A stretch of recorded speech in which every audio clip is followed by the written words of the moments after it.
este rato a cerrar el ciclo de conferencias de ustedes, pero de manera muy especial a Vanessa Pérez, mi mentor y coach, que la tenemos de vacaciones. No es una presentación.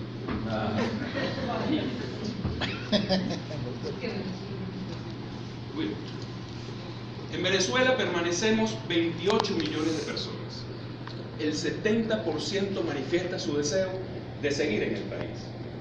Sin embargo, las voces que se escuchan son las que alientan a la migración, con todas sus justificadas razones. Sin embargo, quienes nos queremos quedar, también tenemos nuestros argumentos y queremos compartirlos con ustedes. Mi nombre es Manuel Brito, soy cultor de Venezuela y les prometo en los próximos minutos darles razones para seguir en el mejor país del mundo. Amén. De chamo vivía en Colinas de Bellomonte. Era una zona muy tranquila, muy segura. A pesar de ello, mi madre me decía: Manuel, no salgas, Caracas está peligrosa. Madre mía. Y tenía sus razones. Habían asesinado a un niño de apellido Vegas Pérez en un secuestro perpetrado por unos muchachos del este de la ciudad. El mismo destino tuvo 3 adolescentes en un crimen pasional realizado por un policía metropolitano en una zona del oeste. Entre los años 80 y 90, el robo de carteras y de prendas eran comunes, no había celulares. Venezuela aparece entre uno de los países más peligrosos del mundo. Eso es una realidad. ¿Cómo podemos vivir así? Pues bien, porque la inseguridad es una crisis. Y todas las crisis se superan. No existen crisis eternas. ¿Quieren ejemplos? Ciudades como Cali, Medellín, incluso Nueva York, tuvieron índices de criminalidad mucho más altos que lo que tiene Caracas el día de hoy. Afortunadamente, en los últimos año y medio han bajado un poco esos índices. Tengo una empresa de transporte y logística desde hace 15 años y 25 de experiencia en el ramo. Me corresponde recorrer toda la geografía nacional. ¿Conocen ustedes algo más peligroso que las carreteras en Venezuela? Yo creo que ni las cárceles. Gracias a Dios nunca nos han robado. Y eso obedece a manejar la información prudente, adecuada, y tomar las medidas del caso. Si a mí me dicen, no puedo cruzar el puente del lago de Maracaibo después de las 4 de la tarde, me quedo en Santa Rita. En 1992, en 1992 entré a trabajar en una empresa de transporte de valores llamada Transbalcar. Venezuela atravesaba por una fuerte crisis económica, producto de la caída del precio del petróleo, $7 el barril. No habían productos importados, escaseaban, entre ellos los repuestos. Teníamos que canibalizar vehículos para mantener la flota operativa. Algo muy parecido a lo que sucede hoy. Recibí una sucursal con muchos problemas. Y era un tema delicado porque además el país también pasaba por una crisis financiera. Habían intervenido casi la mitad de los bancos del país. No podía dejar de entregarse una remesa de dinero. Originaba problemas. Utilicé 2 herramientas que siempre me han servido para gerenciar en época de crisis. La primera, creer, tener confianza, tener optimismo, tener fe. Esa la llamo yo la segunda, el conocimiento, el manejo de la información. La información es poder. Con ella puedes tomar decisiones y salir adelante.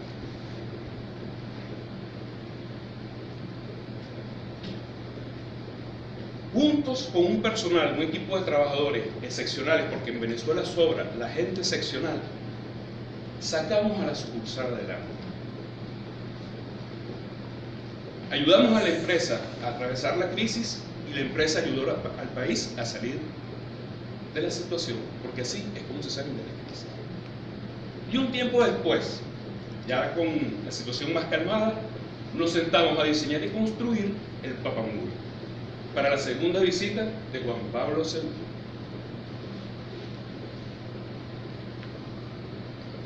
No es la primera vez que Venezuela atraviesa por una crisis, ni será la última. Las crisis son cíclicas, tampoco son exclusivas de Venezuela. Argentina está pasando en estos momentos por un problema de crisis.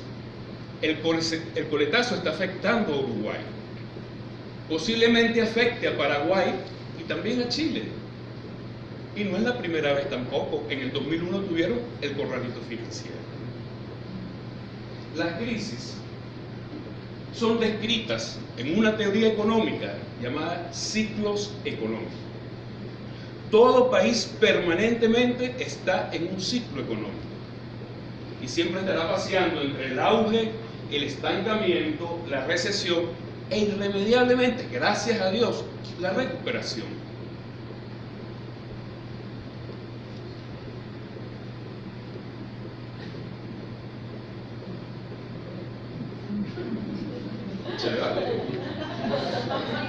Hablemos por un segundo sobre el fenómeno migratorio. Voltea, ¿no? Que lo tienes al revés. Me lo dije al revés. Hablamos por un segundo del fenómeno migratorio. Las nuevas generaciones son proclives a emigrar, lo tienen en su ADN. No es un problema exclusivo de Venezuela, aquí en España lo está pasando. 250 millones de inmigrantes hay hoy en el mundo, 3 veces más que hace 50 años. Hay países como los Emiratos Árabes Unidos, que el 88% de su población es inmigrante. ¿Cómo estamos en Latinoamérica? Hablemos de números. En los últimos 20 años, con la crisis que tenemos, Venezuela ha alcanzado un 7.5%. Perú, en el mismo periodo, 20 años, 8%. México, un 10%, y Colombia, un 11%. Estos dos últimos países, si el estudio fuera a 30 años, habría que multiplicárselos por 2. Me llama poderosamente la atención que nadie estudie en Venezuela el caso de la tasa de retorno. Solamente hay un estudio realizado por la agencia de noticias Reuters, un trabajo de investigación periodística, que establece que de cada 5 venezolanos que emigraron, que ellos entrevistaron, 1 había regresado, es decir, un 20%. Esto fue en octubre del año pasado. En 1982 estalla una crisis muy fuerte en México. Todo el mundo muchos comenzaron a emigrar, empresarios a vender sus negocios. Un hombre dijo: yo me quedo en mi país. Las crisis son cíclicas, son momentos de oportunidades. Carlos Slim comenzó a comprar empresas a muy buenos precios, inmuebles y otros activos, lo que le permitió, después de la crisis, convertirse en el hombre más rico de México y el 7º más rico del mundo. En las calles de México era frecuente escuchar esta frase: México no tiene futuro.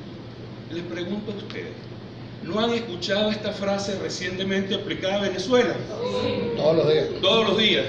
México, como lo decían, me dicen aquí en Venezuela, Venezuela no tiene futuro, ¿verdad? Muy bien. Esa frase no la leí ni me la contaron. Yo la escuché en las calles de México en 1983, en muchos sitios. Para nosotros era muy beneficioso hacer turismo a México, teníamos una moneda fuerte y una moneda devaluada, y íbamos a hacer turismo para allá. La foto de la belleza de esa no fue un levante, mi mamá, la que me regañaba. Estábamos en un sitio viendo uno de los murales más hermosos que hay en México. México es un país de muralistas. Ese es un mural de Diego Rivera que estaba en el lobby de un hotel llamado del Prado, al frente de la Alameda Central. ¿Por qué les hago esta referencia? Pues bien, porque 2 años después, en 1985, un terremoto de 8 grados en la escala de Richter destruye gran cantidad de edificios en esa ciudad, entre ellas ese hotel. Murieron muchas personas. Reflexión: crisis económica en el 82, terremoto en el 85, un país con un partido de izquierda gobernando por 70 años, y México se acabó. México está allí. Entonces las crisis no destruyen países. Toda crisis se supera. Hay razones para tener confianza en nuestro país, pero hay que tener una visión muy aguda, muy amplia, ser muy optimista, muy positivo, para poder ver las oportunidades y los cambios. Por ejemplo, si hace 3 años dijimos que las líneas aéreas internacionales se estaban yendo producto del crecimiento de nuestra crisis y que estamos quedando aislados, lo contrario tiene que ser cierto, tiene que ser bueno. Lo contrario es una buena noticia. Las líneas aéreas este año han estado regresando y algunas nuevas han estado viniendo. Lo que es bueno por un lado, bueno para el otro. Hoteles y posadas. Es impresionante cómo se han mantenido en Venezuela a pesar de la crisis. Y han abierto hoteles nuevos. Inversionistas extranjeros de la talla de Marriott están recuperando hoteles abandonados, como el Hotel Maracay y el Humboldt en el Ávila. Yo tengo 30 años de edad y no conozco el Humboldt trabajando. 30 años. Turistas están viniendo en vuelos directos desde Colombia a Margarita, ¿lo sabían? Sí. Eran 3 vuelos diarios hasta la semana pasada, acaban de aumentarlo a 5. Amigos, a México lo recuperó en buena parte el turismo. Hay otros ejemplos más, pero quería enfocarme en el turismo porque es un potencial que tenemos en nuestro país. Es verdad que en crisis, y que en esta crisis en Venezuela han cerrado muchos negocios, es una realidad. Eso es una gran realidad. Bueno, porque en crisis cierran negocios, no en crisis. Ahora bien, afortunadamente son más los que se mantienen abiertos que los que han cerrado, y muchos otros negocios nuevos han abierto. El que deje un espacio vendrá otro a ocuparlo. Mi receta para seguir en Venezuela, que es la misma receta para enfrentar la crisis: producir, emprender, prestar servicios, ejercer la profesión oficio y trabajar. No hay otras, esas son nuestras armas. No tenemos otras armas sino esa. No podrá ningún proyecto político, sin importar el tinte que tenga, con un sector sólido fuerte, contra un sector sólido fuerte. Imposible. Contra un sector privado que sea fuerte. No lo hay. A nosotros nos fregaron por permitir, y muchas veces auspiciar, que se destruyeran nuestras instituciones. Muchas de ellas son como la suegra, un mal necesario. Mi frase poderosa para el día de hoy: para el logro del triunfo siempre es necesario pasar por la senda del sacrificio. Simón Bolívar. ¿Será que Bolívar sabe de sacrificio, crisis y triunfo? Sí lo sabe, ¿verdad? Si él pudo, nosotros podemos también, porque llevamos su sangre. ¿Por qué soy cultor de Venezuela? Porque adoro y rindo culto al mejor país del mundo. Gracias.